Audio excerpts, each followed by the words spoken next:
नमस्कार दोस्तों, कैसे आप सब लोग। आशा करता हूँ अच्छे होंगे, सकुशल होंगे। तो आज हम बात करने जा रहे हैं बॉलीवुड की जानी मानी अभिनेत्री वहीदा रहमान की। आशा करता हूँ आप शुरू से आखिर तक जुड़े रहेंगे और चैनल को लाइक शेयर और सब्सक्राइब करना नहीं भूलेंगे। तो बात करते हैं शुरुआती दौर से। वहीदा रहमान का जन्म 3 फरवरी 1938 को वर्तमान तमिलनाडु भारत के चेंगलपेट में एक तमिल दक्कनी मुस्लिम परिवार में हुआ था। यह एक आम गलत धारणा है कि रहमान का जन्म तमिलनाडु के बजाय हैदराबाद में हुआ था। उनके पिता मोहम्मद अब्दुल रहमान थे और उनकी माता मुमताज बेगम थी और वह 4 बेटियों में सबसे छोटी थी।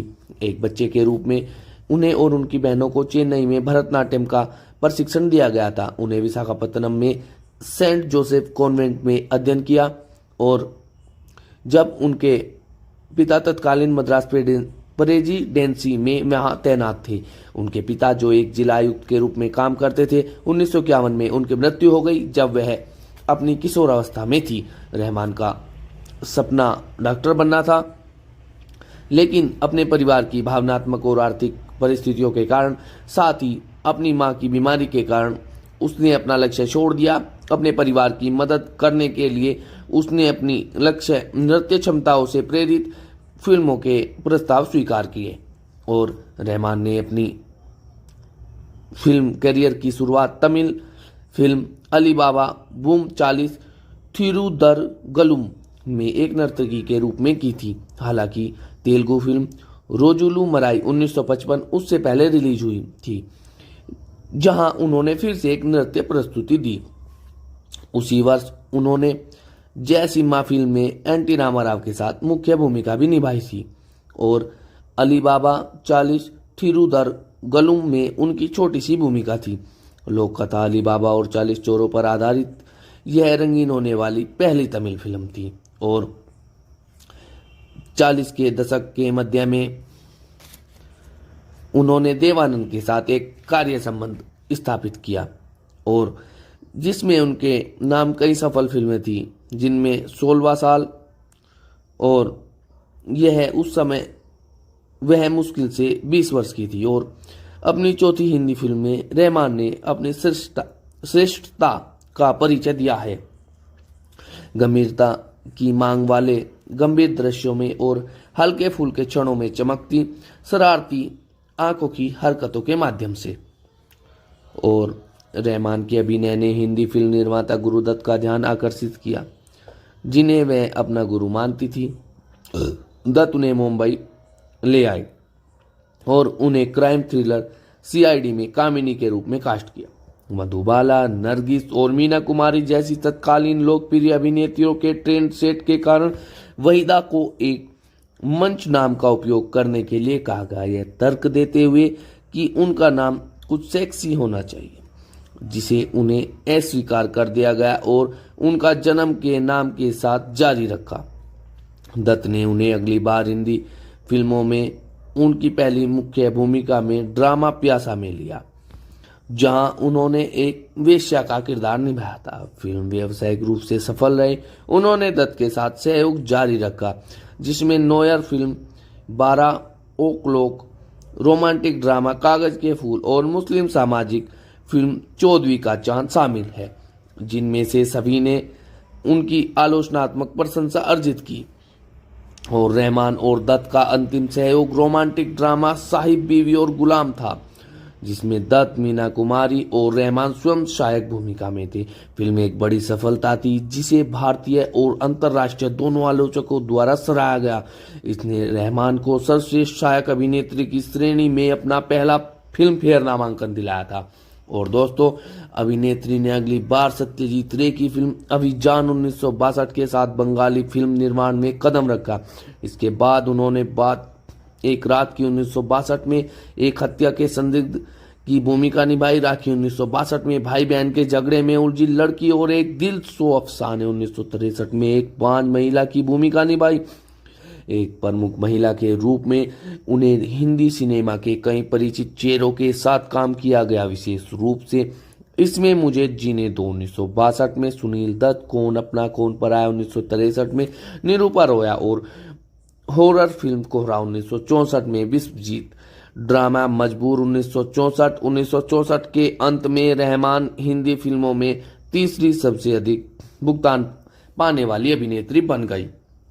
और विजय आनंद की महान कृति रोमांटिक ड्रामा गाइड 1965 आर के नारायण द्वारा लिखित उसी पुस्तक का रूपांतरण थी जो 1958 में प्रकाशित हुई थी। रहमान ने एक बेवफा पुरातत्वविद की विद्रोही मजबूत इरादे वाली पत्नी रोजी की भूमिका निभाई। उन्होंने कहा कि यह भूमिका उनके लिए मुश्किल साबित हुई, खासकर क्योंकि इसने उस समय कई फिल्मी स्टीरियोटाइप को तोड़ा। गाइड एक बड़ी व्यावसायिक सफलता थी जो 1965 की 5वीं सबसे ज्यादा कमाई करने वाली हिंदी फिल्म बन गई और इसे व्यापक आलोचनात्मक प्रशंसा मिली, जिसमें रहमान के प्रदर्शन को सार्वभौमिक प्रशंसा मिली। हिंदुस्तान टाइम्स की त्रिशा गुप्ता ने लिखा, रोजी 3 गुना असामान्य थी। एक महिला जो एक दुखी शादी से बाहर निकलती है, एक ऐसे आदमी के साथ रोमांटिक रिश्ता शुरू करती है जो उसका पति नहीं है।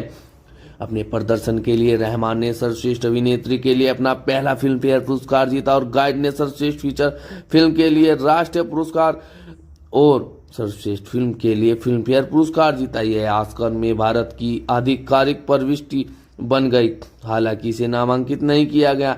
इसे अब तक एक कल्ट क्लासिक माना जाता है और इसे रहमान की सिग्नेचर फिल्म प्रदर्शन माना जाता है।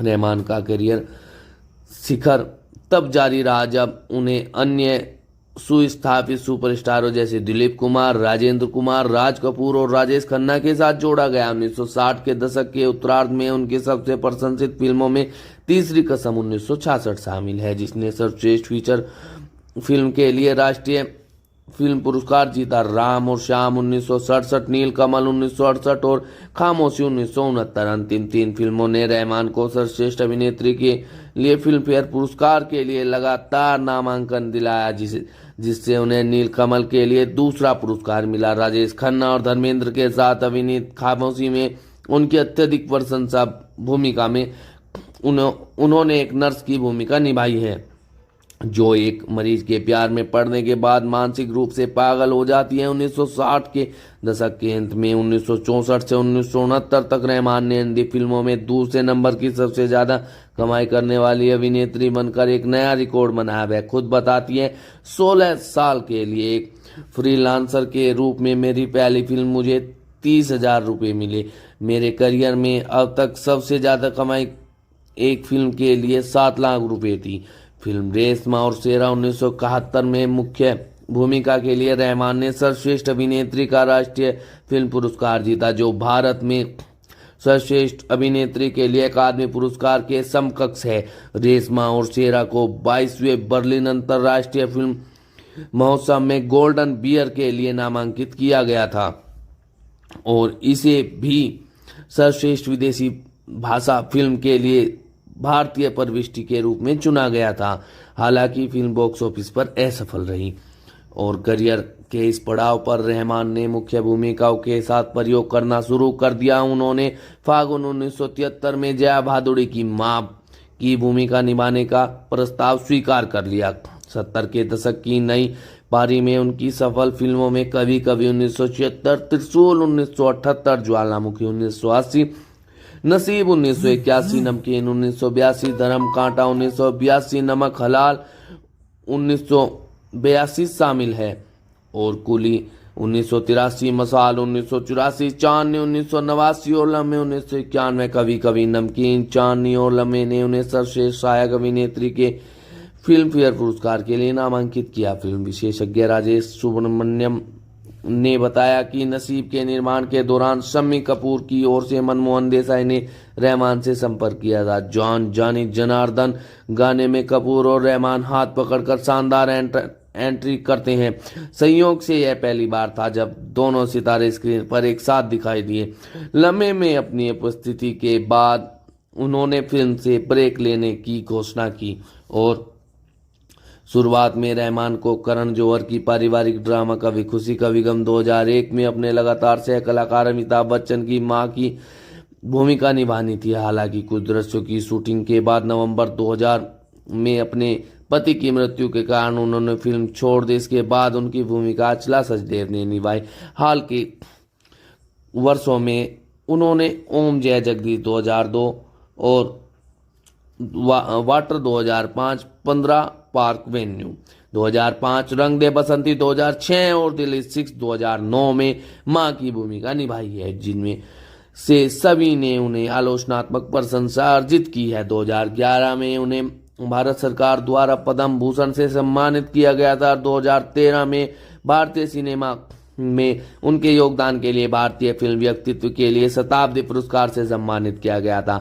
2014 में रहमान के बारे में एक जीवनी लिखी है और प्रकाशित की गई है, जिसका शीर्षक है वहीदा रहमान के साथ बातचीत, जिसमें लेखक और निर्देशक नसरीन मुन्नी कबीर द्वारा एकत्रित किए गए साक्षात्कार शामिल हैं। अप्रैल 1974 में वहीदा ने शशि रेखा से शादी की। उन्होंने फिल्म शगुन 1964 में साथ काम किया था। उनके 2 बच्चे थे। अपनी शादी के बाद में बेंगलोर में एक फार्म हाउस में रहते थे, लेकिन 21 नवंबर 2002 को रेखी की मौत के बाद वहीदा वापस बांद्रा मुंबई चली गई, जहां वे वर्तमान में रहती हैं और वह अपने जीवन को लेकर बहुत निजी है और शायद ही कभी इस बारे में बोलती हैं। जैसा कि वहीदा रहमान के साथ बातचीत के शुभारंभ पर एक साक्षात्कार में कहा गया था कि मैं इसमें नहीं पढ़ना चाहती, मेरा निजी जीवन निजी ही रहना चाहिए, है किसी की व्यवसाय नहीं है। मुझे पता है कि हम सार्वजनिक हस्तियां हैं, इसलिए जब हम अपने पति से लड़ती हैं तो क्या आप इस बारे में जानना चाहते हैं। और रहमान ने अपने जीवन में अनेकों पुरस्कार अर्जित किए, जिनमें वे 69वें राष्ट्रीय फिल्म पुरस्कार समारोह में रहमान को दादा साहेब फाल्के पुरस्कार राष्ट्रपति द्रौपदी मुर्मू ने प्रदान किया था। और 1962 में साहेब बीवी और गुलाम के लिए फिल्म फेयर पुरस्कार के लिए सबसे अच्छी नायिका के लिए इनका नाम मनोनीत हुआ था और सर्वश्रेष्ठ अभिनेत्री का पुरस्कार इन्होंने जीत भी लिया था। 1965 में मार्गदर्शक शिकागो अंतर्राष्ट्रीय फिल्म महोत्सव सर्वश्रेष्ठ अभिनेत्री का पुरस्कार वहीदा रहमान के द्वारा जीता गया। 1966 में तीसरी कसम BFJ पुरस्कार सर्वश्रेष्ठ अभिनेत्री हिंदी के लिए वहीदा रहमान ने यह पुरस्कार जीता।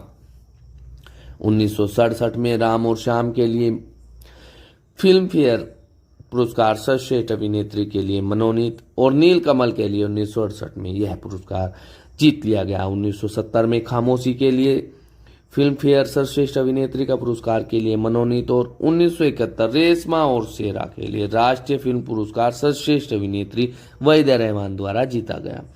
और 1976 में कभी कभी के लिए फिल्म फेयर सबसे अच्छी सहनायिका के लिए वहीदा रहमान मनोनीत रही। 1982 में लिए नमकीन के लिए मनोनीत रही और 1989 के लिए चांदनी के लिए मनोनीत रही और 1991 में लम्हे के लिए फिल्म फेयर पुरस्कार सबसे अच्छी नायिका के लिए मनोनीत रही। और जैसा कि 1972 में पद्मश्री से सम्मानित, 1994 में film fair life time achievement पुरस्कार द्वारा सम्मानित, 2001 में IIFA life time achievement award, 2006 में NTR राष्ट्रीय पुरस्कार, 2011 में पद्म भूषण और 2020 में मध्य प्रदेश सरकार की ओर से राष्ट्रीय किशोर कुमार सम्मान।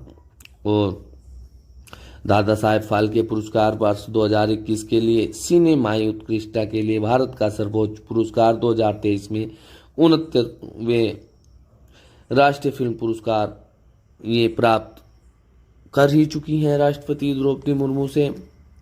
और इनका रहमान को जैसे कि भारतीय सिनेमा के सबसे महान और बेहतरीन अभिनेताओं में से एक माना जाता है।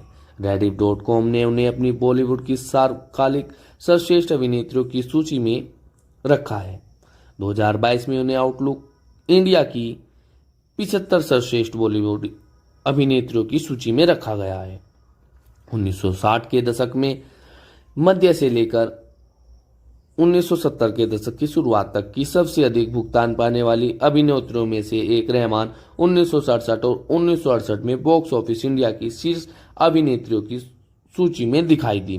रहमान को उनकी फिल्म CID के लिए Rediff.com की सर्वश्रेष्ठ बॉलीवुड डेब्यू सूची में तीसरा स्थान दिया गया था और 2012 में रहमान को NDTV ने अपनी अब तक की सबसे लोकप्रिय अभिनेत्री सूची में 9वें स्थान पर रखा था और फिल्म फेयर ने गाइड में रहमान के अभिनय को बॉलीवुड के 80 प्रतिष्ठित प्रदर्शनों की सूची में शामिल किया। रहमान को टाइम्स ऑफ इंडिया की 50 खूबसूरत चेहरे सूची में भी रखा गया था और फिल्म फेयर के देवेश शर्मा ने उन्हें सांवली नर्तकी कहा। इंडियन एक्सप्रेस की RC भास्कर ने कहा, वहीदा रहमान के नाम पर एक समृद्ध फिल्मोग्राफी है जो भारतीय सिनेमा के बदलते लोकाचार के साथ साथ उनकी अपनी प्रतिभा को भी दर्शाती है। इंडिया टुडे की सारला बादलील ने कहा, उनके नाम का अर्थ है अद्वितीय और बहुत कम अभिनेताओं का करियर और जीवन वहीदा रहमान जैसा रहा है।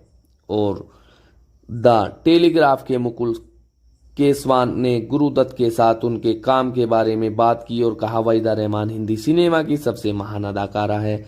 और Rediff.com के दिनेश रहेजा ने कहा, रहमान की सरल सुंदरता और अभिनय की ताजा स्वाभाविक शैली ने उन्हें 1960 के दशक की सावधानी से तैयार की गई वफैट ब्रिगेड पर बढ़त दिलाई और 2022 में अभिनेत्री पाउली डैम ने स्वतंत्रता के 75 साल पूरे होने के अवसर पर प्यासा 1957 से अपने लुक को फिर से बनाया। और दोस्तों, यही थी एक बॉलीवुड की महान अभिनेत्री वहीदा रहमान की जीवनी। आशा करता हूँ आप शुरू से अंत तक जुड़े रहे होंगे और इस कहानी को आप अपने दोस्तों में फेसबुक और व्हाट्सएप के माध्यम से साझा कर सकते हैं। और दोस्तों, कमेंट कर हमें ज़रूर बताएं आपको कहानी कैसी लगी। और अगर आप किसी अन्य व्यक्ति की जीवनी सुनना चाहते हैं तो कमेंट करके हमें बता सकते हैं किसकी जीवनी आप सुनना चाहते हैं या कौन आपका फेवरेट हीरो या हीरोइन है। तो दोस्तों, अब मैं अपनी वाणी को विराम देना चाहूँगा और आपसे उम्मीद करता हूँ कि आप शुरू से आखिर तक जुड़े रहे होंगे और हमारे चैनल को लाइक, शेयर और सब्सक्राइब करना नहीं भूलेंगे। धन्यवाद दोस्तों।